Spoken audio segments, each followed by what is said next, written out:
Douglas here from CXC, going to review the third deliverable for our Wax Labs grant. The first thing that we delivered is tools.cXc.world. We have the repo right here. It's based on a UI by Benji Wheeler, and this is a svelte build, and we're using WharfKit. And the idea here is to make it so easy for people to incorporate the NFT standards that we built for the previous deliverables. So once you log in, you can go to create your media NFT category. You select your collection, which are loaded from your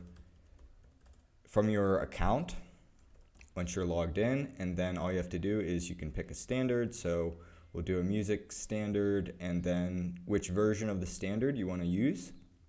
And it's extendable, so when we release more standards, this is actually pulling from GitHub to get this information. All we have to do is add that repo and it will update. So now the person can easily uncheck some of these fields. So one common concern that I get a lot is there's just too many fields.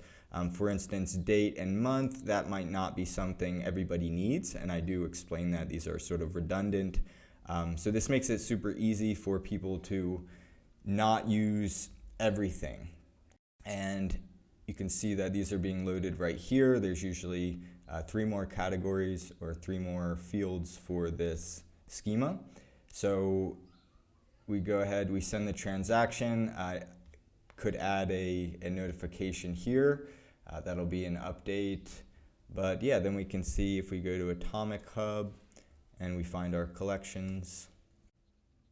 And now on my categories for this, I have Deliverable, which was just created right now, and you can see it does not have the fields we didn't want.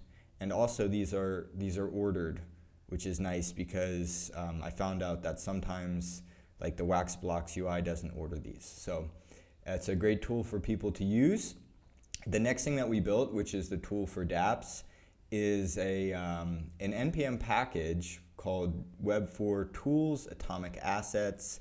This is what I'm going to show you, which is like the testing of it. And then we also have the NPM repo here using change set to keep things intact, written in TypeScript, and then compiled down to regular JavaScript.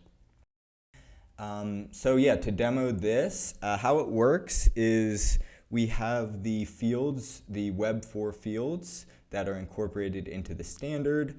Additionally, we're allowing people to call any arbitrary field, which is possible through the API, but it's only possible through URL parameters. And this way, it makes it easier for people using the Atomics Asset package to query for any specific field. You know, you could do not safe for work and then make sure that it's false or something like that. But for the example, we're going to do Nation USA, and this is using our NFT collection, and we get back just the NFTs in this case that are incorporating the standard. And you can see that this does have the nation string in the standard, and the nation is USA. And that should work for any nation. I can do Colombia. And so now we have a different NFT, and this is Antioquia, Colombia.